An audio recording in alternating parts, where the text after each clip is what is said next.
자, 다음 도시 단어 문제입니다. 첫 번째 문제. 도시화율의 변화와 인구 밀도 있는데 우리는 도시화율을 외우고 있잖아. 그렇죠? 그래서 우리가 도시화율은 엥 라틴이라요. 그래서 엥 도시화는 라틴이라요. 이렇게 외웠었죠. 우리가 전 단원의 인구 단원에서 배웠던 거는 인구는 유라엥, 도시화는 엥라요. 이렇게 외웠었죠. 그래서 도시 인구는 역시 인구니까 유라엥. 여기 보시다시피 여기 라틴과 그 다음에 유럽 이게 엥 라틴이라 유 이렇게 외웠던 거고 그쵸? 보시다시피 이렇게 풀면 되고 만약에 외우지 않았다면 2020년과 1950년을 비교해서 라틴이 50년에 낮았는데 도시화율이 크게 증가한 데가 바로 라틴. 이미 50년대 도시화율이 꽤 높았고, 예, 요게 여전히 높아졌지만, 이제 라틴에게 밀린, 그래서 도시화 증가율, 도시인구 증가율이 낮은 유럽, 이렇게 해서 구분해서 다와 나를 구분할 수 있습니다. 그리고 아시아와 아프리카는 당연히 아시아가 도시화율이 높겠죠. 그래서 가는 아프리카, 나는 아시아, 다는 유럽, 라틴 이렇게 찾을 수 있을 것 같습니다. 다음 두 번째 문제입니다. 이 문제는 뭐 세계 도시의 유럽을 대표하는 사례로 런던, 유럽은 런던 파리가 있겠지만, 그렇죠? 그다음에 최상위 세계 도시는 우리가 뉴욕, 런던, 도쿄잖아요. 교통과 통신망이 발달하면서 거대 도시로 더 많이 영향력이 집중되는 그런 형태로 나타나서 요거를 우리가 터널 효과 뭐 이런 이야기도 했던 것 같습니다. 자, 하위 도시 여기서 보시면 니은 상위 도시가 하위 도시보다 당연히 개수는 적겠지. 최상위 도시는 뉴욕, 런던, 도쿄 3개다. 이렇게 우리가 약속한 것이다 라고 했죠. 도시 수는 적다. 미음이 누구니? 아프리카는 아시아보다 도시 인구 증가율이 낮다. 아프리카가 제일 높다 그랬죠. 그쵸? 낮다가 틀렸습니다. 정답은 기역 디귿. 뭐 이렇게 찾을 수 있겠고요. 다음은 네. 여기는 뭐 이런 용어들을 하나 전부 다 어떤 용어인지 아시면 되겠습니다. 총 인구에서 도시 거주 인구가 차지하는 비율 이걸 바로 우리가 도시화 율이라고 한다 그랬죠. 도시화 곡선 S자 곡선 기억나죠? 그죠? 이렇게 S자 여기 가속화 단계, 초기 단계, 종착 단계 이렇게 됐었죠. 도시화 곡선에서 이촌 향도 도시로 인구가 몰리는 현상이니까 요거 나타나는 건 급격하게 증가하는 가속화 단계겠죠. 자, 세계 도시 권역에서 주변에 포함된 주변 도시들이 인접한 세계 도시를 통해 멀리는 도시. 세계 도시를 통해서 연결돼서 그 연결 주변 지역과 이렇게 세계 도시를 통해서 뭐 서울 이렇게 외국 나가려면 인천공항, 서울을 통해서 나가는 거잖아요. 이걸 우리가 터널 효과다라고 했습니다. 얘네들의 정의를 잘 알아두시고요. 하나하나 꼭 잘 알아두시기 바랍니다. 그래서 도시화율 지우고 그 다음에 가속화 단계 지우고 터널 효과 지우면 남는 것은 뉴욕이죠. 세계 최상위 세계 도시 중에 하나인 뉴욕. 그럼 뉴욕에 대한 걸 찾으면 되는데 먼저 첫 번째 보기입니다. 도시 규모와 기능에 따라 영향력에 따라 세계 도시 간의 계층성 도시의 계층성을 나타내는 게 도시 체계다. 도시 연구는 도시 하나하나를 점으로 보고 이 연결성을 파악하는 도시 체계와 한 도시의 내부 구조를 살펴보는 도시 구조 이렇게 구분된다라고 했었습니다. 두 국가 이상에서 공장이나 회사를 운영하는 기업을 우리가 다국적 기업이다라고 상식적으로 알고 있고 처음에 세계화할 때 이야기했습니다. 도시화율 증가가 둔화되고 대도시권의 확대와 교외화 현상이 나타나는 것은 바로 종착 단계에서 나타나는 현상이라고 그랬습니다. 중심, 바퀴축 같은 의미를 가지고 다른 지역을 연결하는 중심 지역. 인천공항이 아시아의 허브 공항이다. 뭐 이렇게 얘기할 때 허브, 그렇죠? 이렇게 옛날에 마차 바퀴를 할 때 이렇게 살이 연결된 이런 중심부를 우리가 허브다라고 한다 그랬습니다. 국제연합의 본부, UN 본부가 있는 도시는 뉴욕. 생산자 서비스업 기능으로 최상위 세계 도시 뉴욕. 그래서 정답은 5번. 자, 4번입니다. 자, 잘 알아두시고요. 4번은 요 나라가 독일, 밑에 나라가 이집트. 이렇게 독일과 이집트의 구체적인 내용을 물어본다기보다는 이런 문제는 독일은 선진국을 대표하고 이집트는 개발도상국을 대표해서 개도국과 선진국의 특징을 물어보는 그런 문제라고 생각하면 되겠어. 자연 증가율은 누가 더 높니?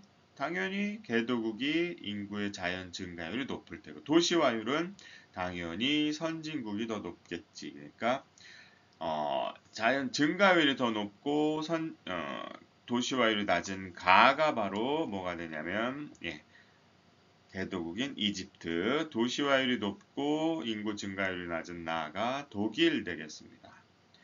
그래서 자 1번 가 이집트는 촌락 인구가 도시 인구보다 적다. 1950년 그러니까 하얀 동그라미겠죠.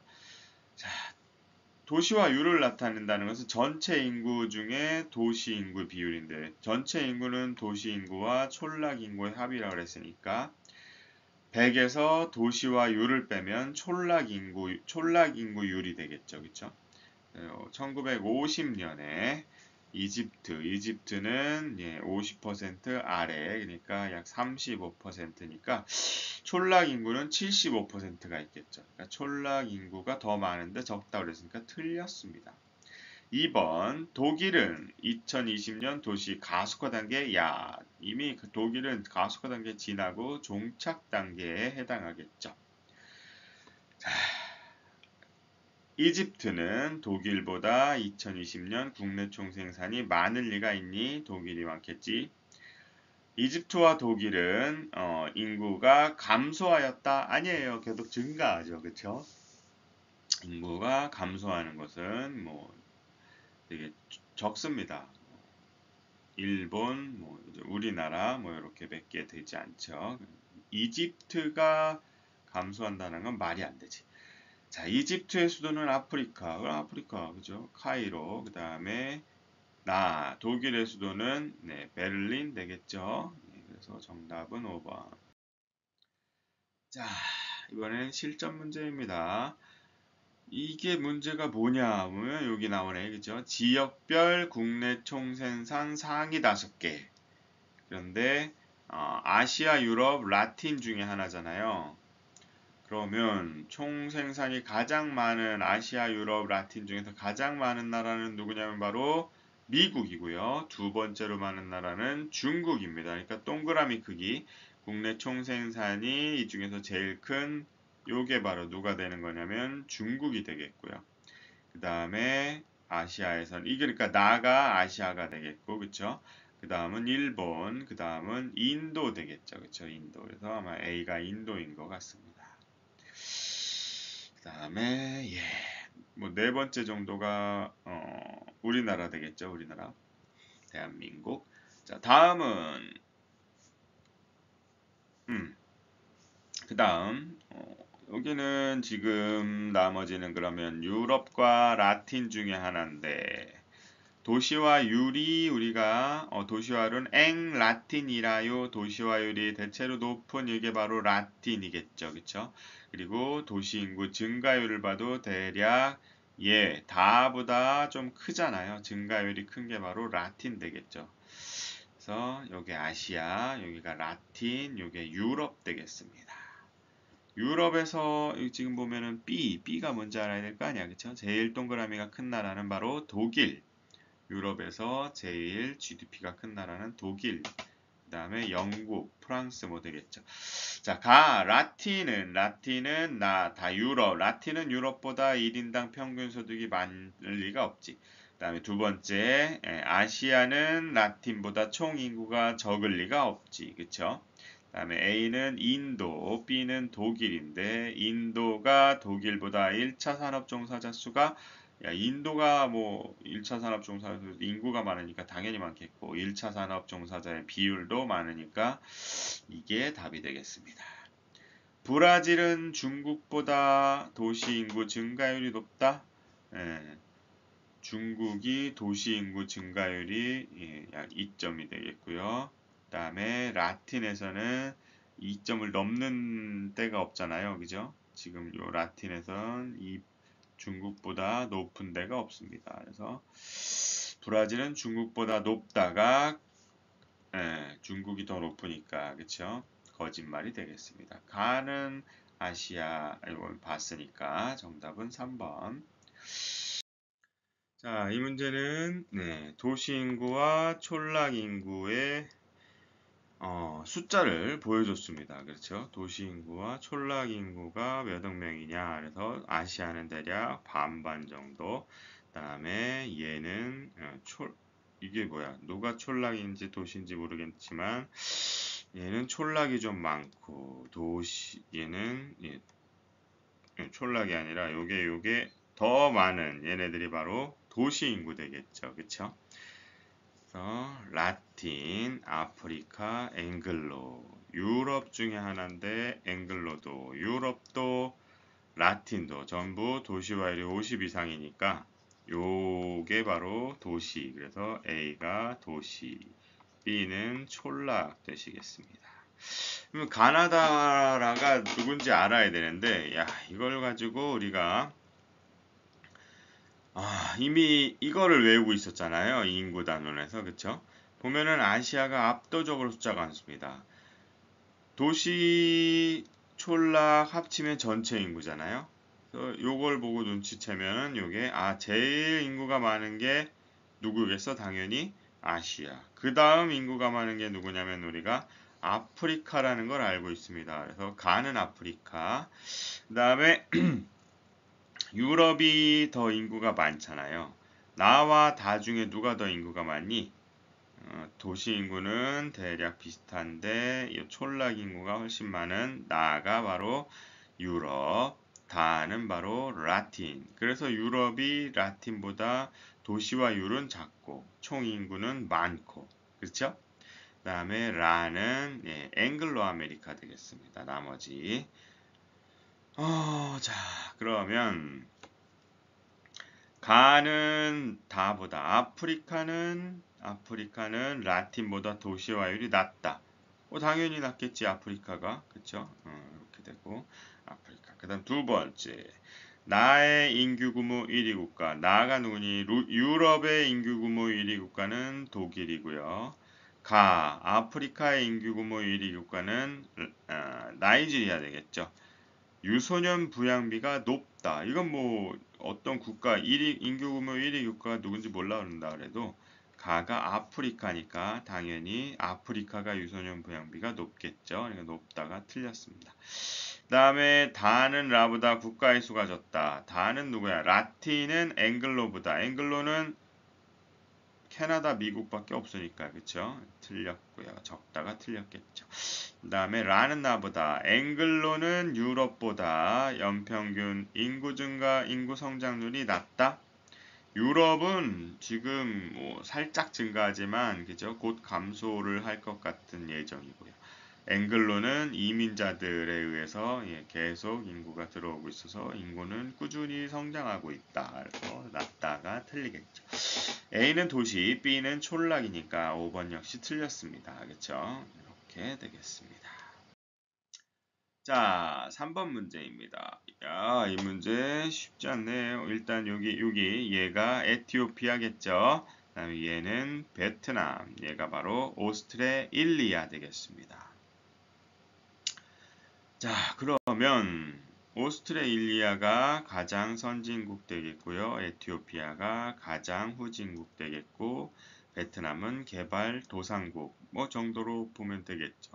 자, 그래서 도시화율은 선진국인 오스트레일리아가 가장 많다. 그러니까 여기는 보면은 상대적 비율이잖아요. 최대 국가의 값을 1이라고 했을 때 일단 최대 국가를 한번 따져봅시다. 도시화율은 당연히 오스트레일리아가 1등일 테고요. 그쵸?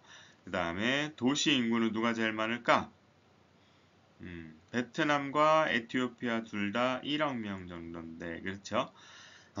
베트남이 그다음 지금 가속화 단계를 겪고 있는 곳이니까 예, 베트남의 도시 인구가 더 많겠고 촌락 인구는 에티오피아가 더 많겠지. 연평균 도시 인구 증가율은 예, 베트남은 막 요런 S자 곡선이라면 베트남은 한 2쯤 되겠고요. 그죠? 그다음에 에티오피아는 막 가속화 단계를 겪고 있으니까 도시 인구 증가율은 아프리카를 대표하는 에티오피아가 높겠다. 그래서 이게 뭐 에티오피아와 베트남의 도시 인구 증가율과 도시 인구를 정확히 모른다라고 한다라면 특히나 증가율을 우리가 알기는 쉽지 않잖아요. 그럴 때는 에티오피아는 아프리카를 대표한다. 그래서 아프리카 대륙의 특징을 대입해서 생각하면 대략 맞을 것 같습니다. 자, 그러면 가는 에티오피아, 나는 베트남, 다는 오스트레일리아고 베트남은 인도양과 접하고 있다. 베트남이 여긴데 인도양은 이쪽 바다잖아요. 베트남은 뭐 태평양하고 접하고 있다. 라고 대략 봐야 되겠죠. 그러면 인도양이 틀렸고요. 에티오피아는 오스트레일리아보다 기대 수명이 길지 않겠지. 그쵸? 베트남은 에티오피아보다 국내 총생산이 당연히 많겠죠. 개발도상국이니까. 다는 나보다. 오스트레일리아는 베트남보다 노년부양비가 높다. 그렇죠. 선진국이니까 노년부양비, 노인 그 기대 수명이 많고 출생률은 낮을 테니까 정답은 디귿 리을. 마지막이네요. 가다 도시. 이렇게 도시를 물어보는 게 거의 뭐 뉴욕, 런던, 파리 뭐 이런 대표적인 도시들을 물어보는데 그중에 이렇게 약간 최상위는 아니지만 상위 세계 도시들을 묻기도 합니다. 가는 쭉 글을 읽어보면 유럽연합의 본부, 유럽의회, 나토, 북대서양조약기구의 본부가 있는 곳은 벨기에의 수도인 브뤼셀, 벨기에 브뤼셀. 자, 나는 포르투갈의 식민지, 커피 플랜테이션, 삼바 축제 거대 예수상으로 유명한 곳은 바로 브라질의 리오데자네이루. 다는 이 그림만 봐도 알겠죠, 그쵸? 그림을 보면은 요 인공섬이 있잖아요, 그쵸? 글을 보면은 여기 석유 자본, 세계 최고층 건물, 부르즈 할리파라고 하는 두바이의 세계 최고층의 건물이 되겠습니다. 다는 두바이 되겠습니다. 가는 최상의 석유 도시는 뉴욕, 런던, 도쿄니까 브뤼셀은 아니고요. 2024년 수도는 브라질의 수도다. 리오데자네이루에서 내륙 개발을 위해서 브라질리아로 옮겼다. 그쵸? 그래서 브라질리아입니다. 이거는 사실 파벨라 뭐 이런 이야기는 뒤에 가서 라틴 아메리카를 배우는 지역지리 단원에서 나오는 내용인데 선지로 나왔죠. 파벨라는 브라질. 나와 다는 태평양에 브라질이 태평양에 접하고 있다. 특히 리오데자네이루는 우리가 이렇게 있을 때 리오데자네이루는 이쪽이잖아요. 그러니까 대서양에 접하고 있다겠죠. 그다음에 나가 속한 국가는 브라질. 브라질은 브뤼셀 그러니까 벨기에보다 총 인구가 많다. 브라질 인구가 얼마였지? 우리 인구가 2억 명이 넘는 나라들이 있었죠. 인도네시아 2.8, 그다음에 누구니? 파키스탄, 브라질 이렇게 된다 그랬습니다. 그렇죠? 그래서 나는 대서양, 다는 인도양이고 5번이 답이 되겠죠.